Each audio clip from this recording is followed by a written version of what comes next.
The new Humanitarian aims to amplify the voices of humanitarian workers, refugees, asylum seekers, and people affected by conflict and disasters. Today, the story of Sudanese people trapped in Egypt, part of a series of first-person narratives that dig into the humanity of humanitarian challenges. This is Masaken Osman, a former social housing complex built during the dictator Mubarak's era.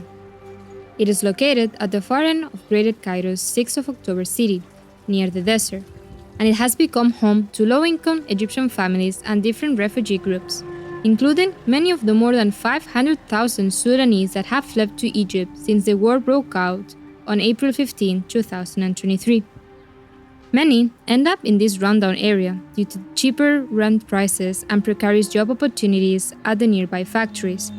Around 15,000 people now live in the area's tower blocks. In one of the towers, battered by sand and the sweltering heat, a small school is set up on the ground floor. Here, a group of Sudanese refugees gather to discuss their current challenges and their collective efforts to overcome them.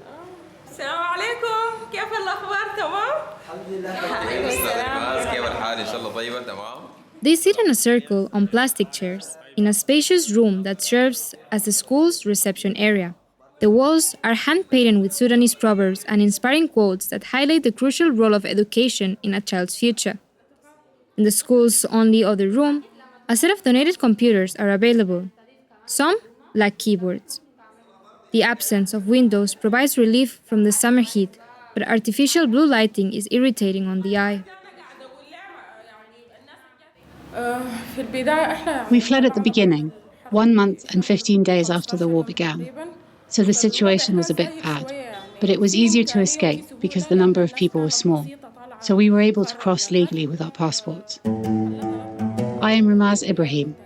The war in Sudan made us flee our town and leave our houses to go to another city. Ramaz, a 25-year-old woman wearing a silky brown hijab that falls back showing her dark hair, is one of the most active community organizers in the area. She fled right after the war erupted on April 15, when violent clashes broke out between the Sudanese armed forces and the paramilitary Rapid Support Forces. They had staged a coup together in 2021 that derailed Sudan's democratic transition, but fell out over plans to integrate their forces. Thank God that we fled at the beginning of the war and reached Egypt. Ramaz crossed over to Egypt early on in the conflict. Her fellow community members, who made the move later, say that crossing legally is no longer an option. That's because the Egyptian government has tightened entry rules and is taking too long to process visas. We went to Port Sudan so that we could do the temporary entry document for Egypt. But by then, this procedure was stopped in Port Sudan. There was no other way to come but through smuggling. We took the desert route and walked for 2 days without water and with no food until we reached here, Cairo. Thank God. I am Maida Dawood Ali. What made us flee from the area were the constant assaults from the Rapid Support Forces. They were actually in control of our area, Omdurman. Place was not safe.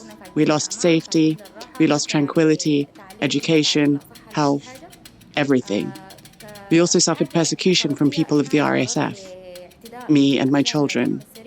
I have 4 children. Dad works in a faction or security group. Depending on his job, we would face persecution from them. We were wanted by the RSF.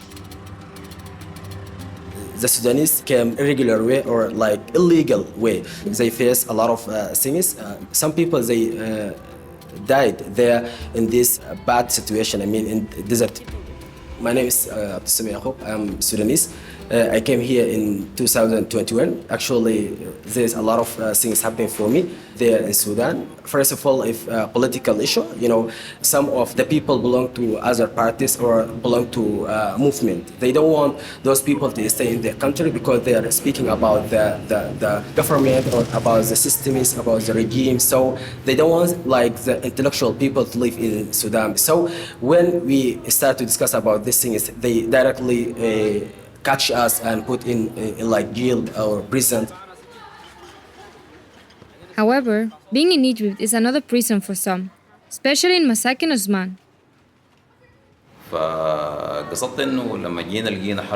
When we came, we found another war in Cairo.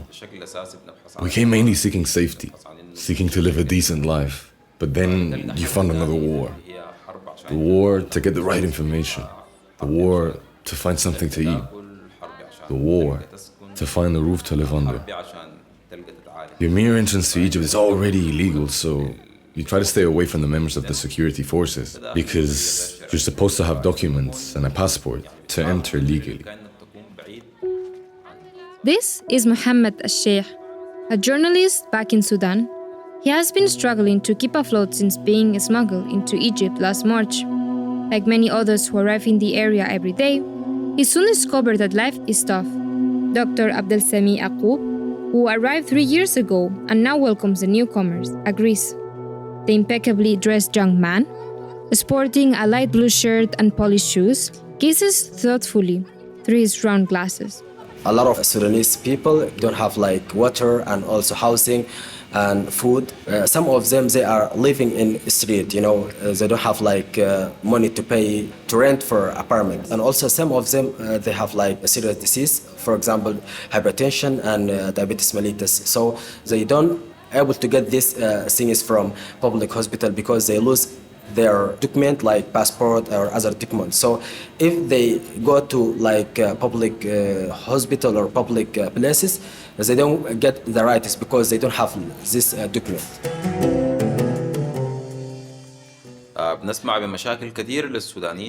There are many problems for the Sudanese here, but the world does not know anything about them. The problem goes back to the fact that filming is forbidden here. If someone from the security forces or any group of Egyptians saw you, they will legally interrogate you or will hit you and break your phone or the camera you carry. So people are scared of this and it is impossible to film. Since he came to Egypt, Mohammed has tried to continue working as a journalist, documenting the difficulties the community faces when trying to access support from international organizations.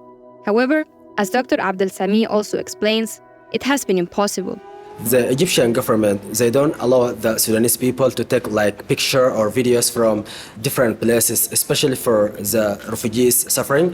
For example, here in the UN main building, they're sleeping in the street and they're eating food from the garbage places, and also they are fighting each other. So the police don't allow people to take this picture and send in social media, for example, in WhatsApp or in Facebook like this. They will investigate this and they know who is sent these videos or this picture.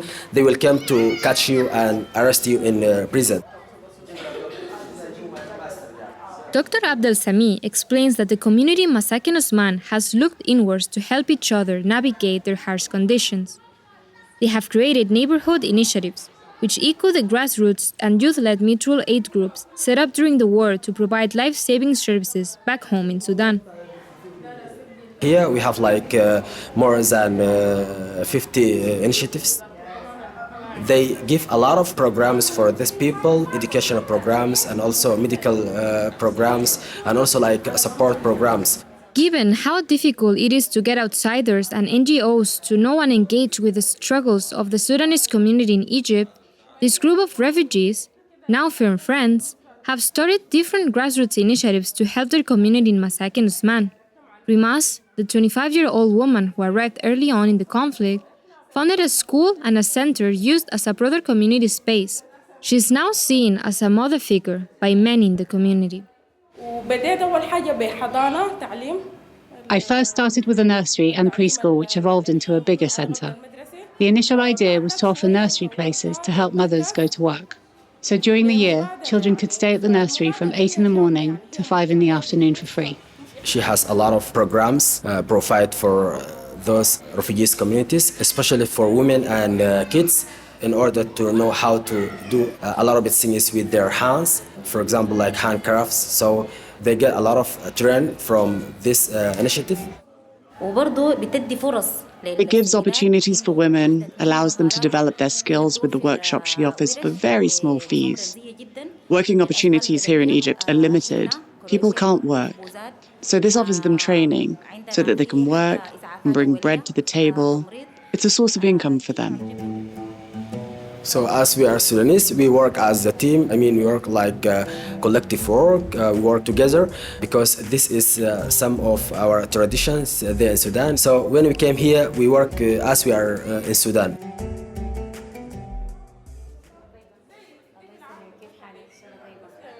Rimas's initiative is a reference point and a safety net for Masaken Osman's Sudanese community. While the friends chat, people knock on the door looking for her, wanting to enter the space, spend time in company, and share their struggles. The chatter is suddenly interrupted by a young woman who has been listening in silence while nodding. 26-year-old Gaida wants to read a poem she wrote during this year's holy month of Ramadan, which marked a year since the outbreak of the war. Its title, Eid Pain Away from Home. My dear Sudan, tomorrow will be Eid. Tomorrow will be Eid and sadness will live far away. Everyone will return to his house and forget the darkness of the Janjaweed. Across the nation of tolerance, we build a new Sudan, where instead of a bullet, there is a flower, where everyone lives happy. Tomorrow will be Eid. Tomorrow will be Eid. We will go back, inshallah.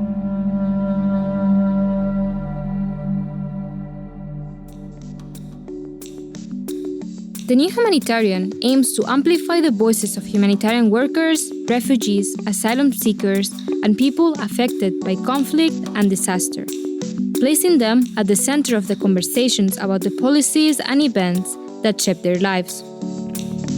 Subscribe to our podcast feed to hear more stories from people affected by humanitarian issues. This episode was reported by Bianca and Javier, and produced and edited by Freddie Boswell. Sound engineering by Mark Nieto, and original music by Whitney Patterson. Thanks for listening. Hello, listeners. We would love to hear from you. We're always looking to improve our podcasts, our coverage, and our work, and that's why we're inviting you to take a quick audience survey. Your feedback is incredibly valuable to us and will help us shape the future of our show and our journalism. It only takes a few minutes, so if you head over to thenewhumanitarian.org/survey, you can let us know your thoughts. Thank you so much for listening and for helping us to make The New Humanitarian better.